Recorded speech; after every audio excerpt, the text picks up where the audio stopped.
आज हम लोग इतिहास का जो आपका द्वितीय विषय है, राजा, किसान और नगर, इस विषय पर हम बातचीत करेंगे और ये आपका सेकेंड चैप्टर है। इसमें हम एक बहुत लंबे कालक्रम की चर्चा करेंगे, 600 ईसा पूर्व से लेकर के 600 ईस्वी तक। ये वो समय है जब पहली बार हमें इतिहास के अलग अलग स्रोत मिलते हैं, हमें लिखित साक्ष्य मिलते हैं, ग्रंथ मिलते हैं जिनको हम पढ़ सकते हैं। इससे पहले जो हमने बात करी है वो उस तरह के इतिहास की बात करी है जिसमें हमें कोई लिखावट नहीं मिली है, या फिर ऐसा इतिहास जिसमें लिखावट मिली है जैसे सिंधु सभ्यता, लेकिन उसमें हम उस लिखावट को आज तक पढ़ नहीं पाए हैं। तो ये पहली बार अब ऐसे इतिहास के बारे में हम चर्चा कर रहे हैं जिसमें हमें लिखित साक्ष्य मिलते हैं, लेकिन साथ ही साथ जो पुरातात्विक साक्ष्य हैं वो भी अत्यंत महत्वपूर्ण हैं। तो उस पर हम चर्चा करेंगे कि इतिहास जो है वो स्रोतों के आधार पर ही, सोर्सेस के बेसिस पर ही लिखा जा सकता है। मगर उससे पहले बात ये करनी पड़ेगी कि ये जो पूरा काल था, सिंधु घाटी सभ्यता के बाद का काल, वो हमें एक अलग तरह की व्यवस्था को ऐतिहासिक प्रक्रिया के रूप में दिखाता है।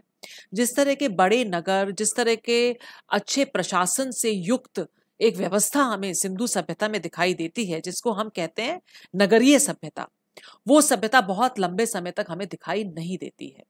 ऋग्वेद का काल दिखाई देता है जिसमें बहुत सारी सभ्यता सिंधु नदी और उसकी जो सहायक नदियां हैं उनके आसपास विकसित होती हुई दिखाई दे रही हैं। लेकिन ये सभ्यताएं ऐसी हैं जहां पे लोगों का एक समूह कहीं पर अपनी व्यवस्था जमाता है और फिर थोड़े समय बाद अपना जीवन निर्वहन किसी और जगह पर जाके करता है। तो ये कहलाते थे जन। इसका उल्लेख ऋग्वेद या वैदिक सभ्यता में वैदिक ग्रंथों के आधार पर हमको दिखाई देता है। ये जो सभ्यता थी इस समय, ये मुख्य रूप से इसको कहते हैं कृषि सभ्यता। इसको जीवन निर्वहन की जो पद्धति थी वो कृषि पर आधारित थी और ये बहुत सारे स्थानों से हमको मिलती है। जैसा मैंने आपको बताया, सिंधु सभ्यता की जो सहायक नदियां हैं उनसे मिलती हैं, जो गंगा का मैदानी इलाका है उससे हमें ये सभ्यता मिलती है। पर साथ ही साथ जो दक्षिणी पठार है वहां पे भी इस सभ्यता का उदय हो रहा है। साथ ही साथ कर्नाटक में भी हमें दिखता है कि कुछ कृषि सभ्यता दिख रही है। मगर दो तरह की सभ्यताएं दिखाई दे रही हैं। मुख्य रूप से ज्यादातर जगहों पर कृषि दिखाई दे रहा है, इसलिए हम इस चैप्टर में किसानों की बात बहुत करेंगे या कृषि व्यवस्था की बात करेंगे कि किस तरह से वो योगदान दे रही है, किस तरह से इतिहास विकसित हो रहा है, डेवलप हो रहा है, राज्यों का विकास हो रहा है। लेकिन साथ ही साथ एक और व्यवस्था जो दिखाई देती है, that is called pastoral economy, या जिसको हम कह सकते हैं चरवाहा व्यवस्था, जहां पशुपालन भी बहुत महत्वपूर्ण था अर्थव्यवस्था के लिए। तो ये हमको दक्षिण में भी दिखाई देता है, दक्षिण के पठार में दिखाई देता है। साथ ही साथ एक और नई चीज दिखाई देती है कि इस समय इस पूरे लंबे से काल में जो एक संक्रमण काल है, जब राज्यों का उदय नहीं हो रहा है, तो एक शवों को जो निष्पादित करते हैं, शवों का जो शवाधान प्रक्रिया होती है, उसमें एक नए तरह की चीज दिखाई देती है कि जहां शवों को दफनाया जाता है उसके ऊपर एक महापाषाणिक तरीके से एक संरचना बनाई जाती है। वो स्ट्रक्चर मेगालिथ कहलाता है या महापाषाण कहलाता है। तो ये एक नई तरीके की चीज भी निकल करके आती है। और कई बार ये भी देखने को मिलता है कि चूंकि इस समय लोहे का प्रयोग अधिक होने लगा, सिंधु सभ्यता में हमने देखा कि किस तरह से तांबे का प्रयोग अधिक हो रहा था, उस तरह से अब लोहे का प्रयोग अधिक हो रहा था। और लोहा ये माना जाता है कि अधिक मजबूत होता है, तो लोहे के उपकरण, उनसे खेती अधिक आसानी से करी जा सकती है, लोहे का फाल उतनी जल्दी नहीं टूटेगा, या लोहे के हथियार बना करके और सैन्य कर्म अधिक विस्तृत रूप से किया जा सकता है। तो ये भी देखा गया कि जब शवों को दफनाया जाता था तो कभी उनके ऊपर महापाषाण, एक बड़े से पत्थर का कुछ एक संरचना उसके ऊपर बना दी जाती थी, मगर साथ ही साथ शव के साथ कई बार लोहे के कुछ उपकरण और शस्त्र भी दफनाए जाते थे। तो ये उस तरह की जो उस समय की जो सामाजिक और जीवन व्यवस्था थी उसको हमें देखने को मिलता है। तो 6ठी शताब्दी ईसा पूर्व में एक बड़ा परिवर्तन आता है, जब ये सारे प्रयोग, कृषि, लोहे का प्रयोग, ये सब बहुत ज्यादा होने लगे, तो हम ये देखते हैं आरंभिक राज्य व्यवस्था प्रारंभ होती है। राज्य वो जो एक क्षेत्र को प्रशासनिक व्यवस्था में बांध कर रखे, जिनके पास पूरा एक प्रशासनिक अमला हो और पूरी अर्थव्यवस्था, सामाजिक व्यवस्था उससे जुड़ी हुई रहे। तो ये राज्य जो हैं, इस तरह के राज्यों का उदय 6ठी शताब्दी ईसा पूर्व में देखने को मिलता है। साथ ही साथ बड़े बड़े नगरों का उदय देखने को मिलता है। एक विकसित नगर इस समय व्यवस्थित होकर के, जहां जहां वो नगर एक तरह के केंद्र होते थे, जहां से पूरी व्यवस्था बाकी क्षेत्रों की चलाई जा सकती थी। तो ये नगरीय क्रांति, ये कहलाती है भारत की द्वितीय नगरीय क्रांति, 6ठी शताब्दी ईसा पूर्व में, सेकंड अर्बन रेवोल्यूशन। तो इसको जानने के लिए हमारे पास बहुत तरह के सोर्सेज हैं।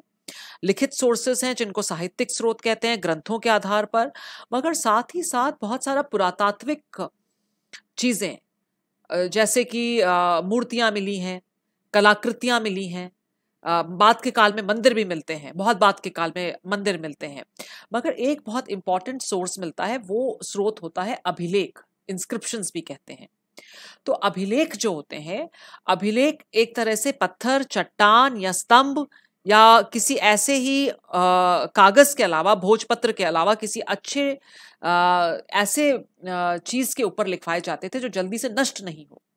तो ये लिखावट भी है, एक तरह से साहित्यिक स्रोत भी है, और साथ ही पुरातात्विक स्रोत भी है।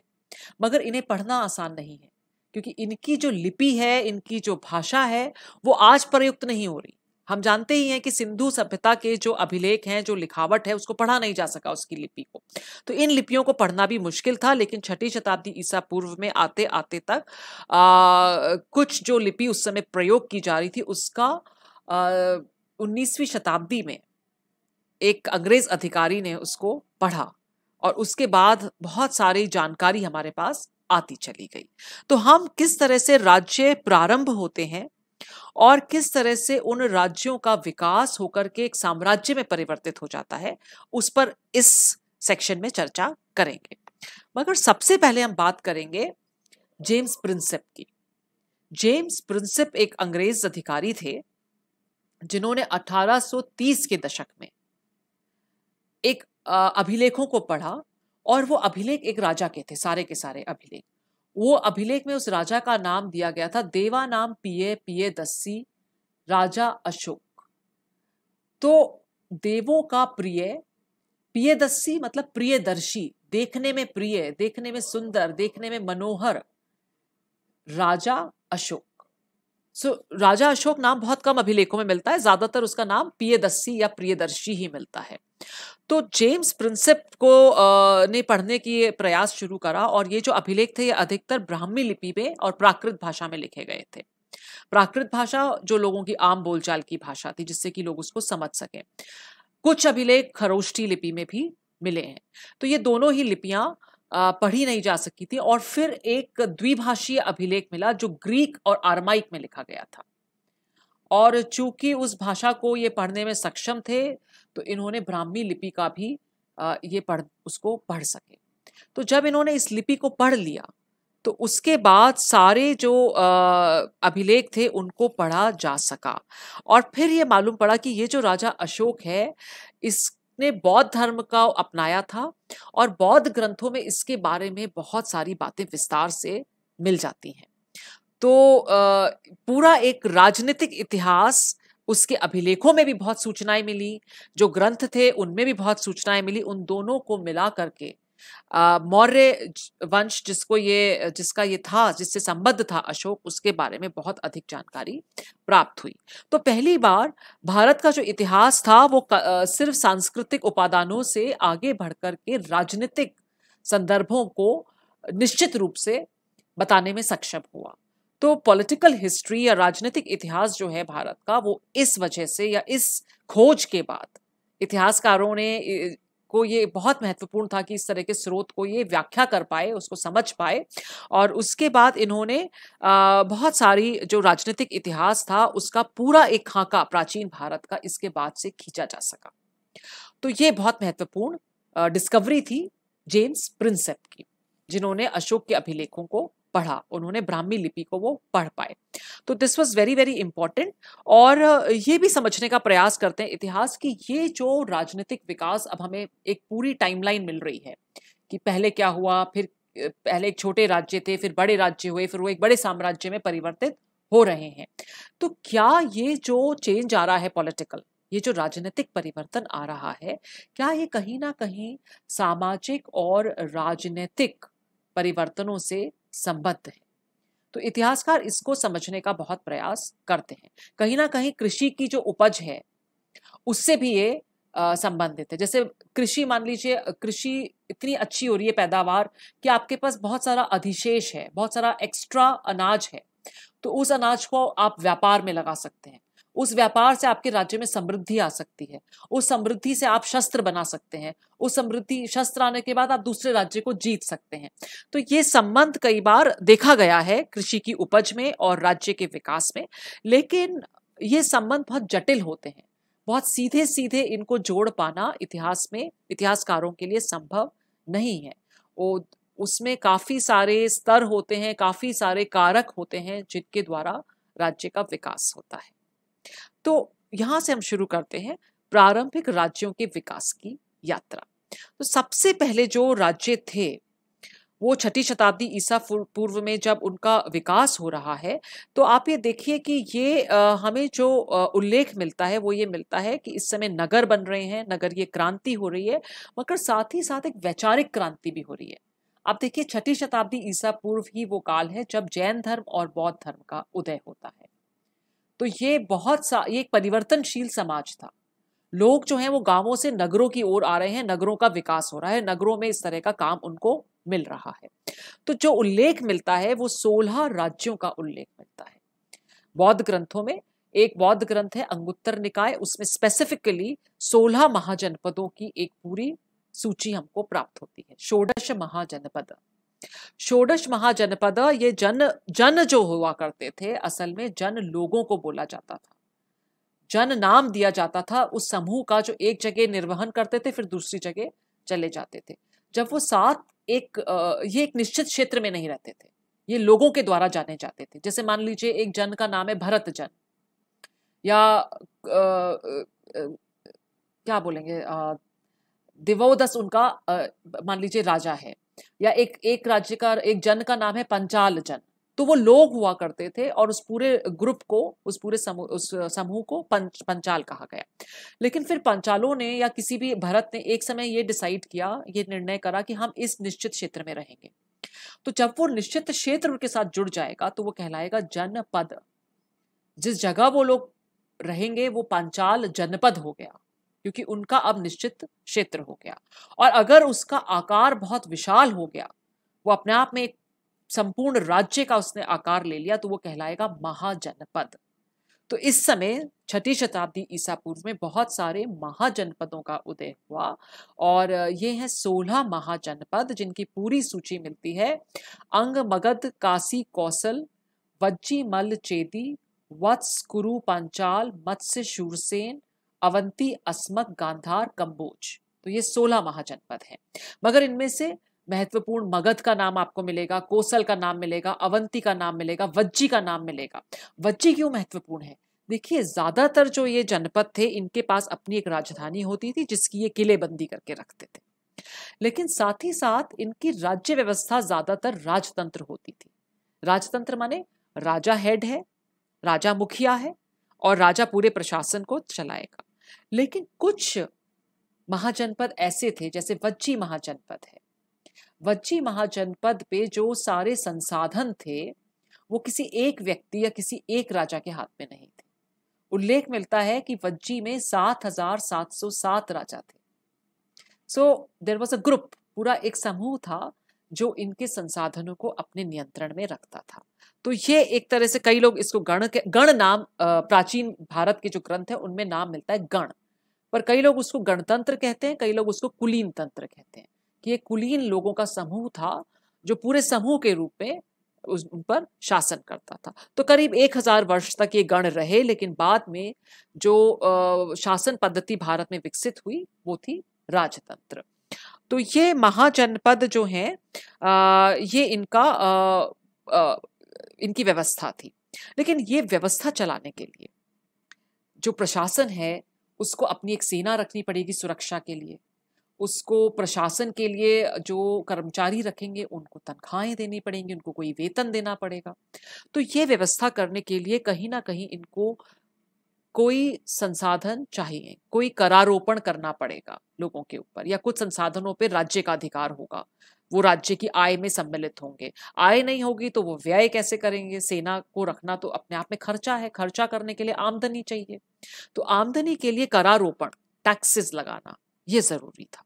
और इसी व्यवस्था को चलाने के लिए इस समय जो ब्राह्मण व्यवस्था थी, जो ग्रंथ लिख रहे थे, वेद और अनेक ग्रंथ, उन्होंने धर्म सूत्र करके कुछ ग्रंथ लिखने शुरू करे, जिनमें लोगों की, राजाओं की भी और प्रजा की भी और किसानों की भी और सैनिकों की भी, सब गृहस्थों की भी, सबकी ड्यूटीज या कर्तव्य बताने आरंभ किए। तो ये जो कर्तव्य थे, ये जो चीजें थी, इनमें कर संग्रहण के नियम और के दायित्व निर्धारित किए जा रहे थे। जो लोग जैसे बोलेंगे जो क्राफ्ट्स करते हैं, जो शिल्पी हैं, या जो खेती करके कर रहे हैं, तो वो अपना आय का कुछ हिस्सा राज्य को देंगे। पर क्यों देंगे वो लोग? क्योंकि वो चाहते हैं कि उनके राज्य में सुरक्षा रहे, उनके राज्य पर कोई आक्रमण ना करे, उनकी चीजें कोई छीन कर ना ले जाए। तो इस सुरक्षा के बदले में वो राज्य को कर देते हैं। जो कर इकट्ठा होगा उससे राज्य की पूरी प्रशासन व्यवस्था चलाई जाएगी। तो ये व्यवस्था धीरे धीरे, यही राज्य का उदय होता है। जो प्रारंभिक राज्य आ रहे हैं वो ये व्यवस्था होती है कि प्रजा एक प्रशासन के लिए कर देती है और उसके बदले में वो उसको एक प्रशासनिक व्यवस्था देते हैं। तो ये दो चीजें राज्य के लिए महत्वपूर्ण थी। एक, उनको सेना मेंटेन करनी थी, और दूसरा, उनको नौकरशाही या अफसर या कर्मचारियों की पूरा एक अमला मेंटेन करना था, जिनको उन्हें वेतन देना था, जिनको उन्हें खर्चा देना था। हर समय स्थायी सेना नहीं रखी जाती थी। तो कई बार किसान बड़े महत्वपूर्ण थे ना इस काल में, ज्यादातर लोग किसान कर रहे थे, कृषक समाज था। तो किसानों में से सैनिक बुला लिए जाते थे, सेना में उनका योगदान लिया जाता था। तो ये महाजनपद व्यवस्था थी। अब ये महाजनपद जो थे, ये इनमें आपस में भी क्लैश होता था, आपस में संघर्ष होता था। और एक महाजनपद बाद में बहुत महत्वपूर्ण हुआ, जिसका सबसे ज्यादा विस्तार हुआ, सबसे ज्यादा महत्व बढ़ा, और वो जनपद था मगध का जनपद, महाजनपद। मगध अभी बिहार का जो आधुनिक क्षेत्र है, उसको ही हम कह सकते हैं कि वो ही वहां प्राचीन काल में मगध था। मगध क्यों राइज करता है इस समय, मगध का ही उत्कर्ष क्यों हो रहा है, ये अगर हम समझ लेंगे तो ये हमको समझना है पूरा जो इसका विकास हो रहा है। 6ठी शताब्दी में वो 16 महाजनपदों में से एक महाजनपद था। 4ठी शताब्दी तक आते आते वो एक बड़े साम्राज्य में परिवर्तित हो जाता है। तो मगध के पास कुछ सहायक तत्व थे। पहली चीज, यहाँ की भूमि बहुत उपजाऊ थी।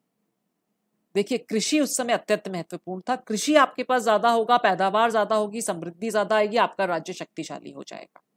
दूसरा, गंगा और उसकी सहायक नदियां इसके आसपास जो बहती थी, वो इसको व्यापार के लिए और आवागमन प्रदान करती थी। नदी में बहुत आसानी से आप व्यापार कर सकते हैं नौका के द्वारा। दूसरा, इसको सुरक्षा प्रदान करती थी। आसपास यहाँ जंगल थे, जंगलों से सुरक्षा है, जंगलों से साथ ही साथ आपको हाथी मिलते थे। हाथी सेना के लिए बहुत महत्वपूर्ण थे। तो they had a strong army. तो दूसरी महाजनपदों को अपनी हाथियों के बल पर आसानी से हरा सकते थे। फिर ये भी है कि इनके पास लोहा था। यहाँ की जो भूमि थी वहां से लोहा निकलता था, लोहा मिल जाता था, लोहे से हथियार इनके पास ज्यादा थे, खेती के लिए हल ज्यादा बन सकते थे, उपकरण ज्यादा बन सकते थे। तो कुल मिलाकर भौगोलिक और प्राकृतिक रूप से तो इनको सहायता थी। एक महत्वपूर्ण बात जो इतिहासकार हमारे को संकेत करते हैं वो ये कि इस समय यहाँ पर राजा भी ऐसे हुए, शासक इस तरीके के हुए, जिन्होंने काफी इन कारकों का लाभ उठाया। नहीं तो वेस्ट हो जाती है सारी चीजें। तो बिंबिसार या अजात शत्रु उस तरह के थे जिन्होंने, बिंबिसार ने तो वैवाहिक संबंध बनाए, आक्रमण करके भी राज्य जीते और विवाह के द्वारा भी राज्य जीत लिए, विवाह के द्वारा मित्र बना लिए। अजात शत्रु ने भी अच्छे युद्ध करके बड़े बड़े महाजनपदों को हराया। तो इन शक्तिशाली शासकों ने, बहुत सारे शासक हुए जिन्होंने मगध का जो राज्य था उसको बहुत विस्तृत किया। तो इनकी प्राचीन राजधानी थी राजगृह, राजाओं का घर, लेकिन बाद में इनकी राजधानी बनी पाटलिपुत्र, जो आज पटना कहलाता है। तो Pataliputra becomes a very important centre, बहुत बड़ा केंद्र बन जाता है प्राचीन भारत के इतिहास के प्रारंभ में। जब राज्यों का विकास हो रहा है तो पाटलिपुत्र एक बहुत बड़ा केंद्र बन जाता है। इसके बाद हम चर्चा करेंगे मौर्य काल की इन द नेक्स्ट सेक्शन।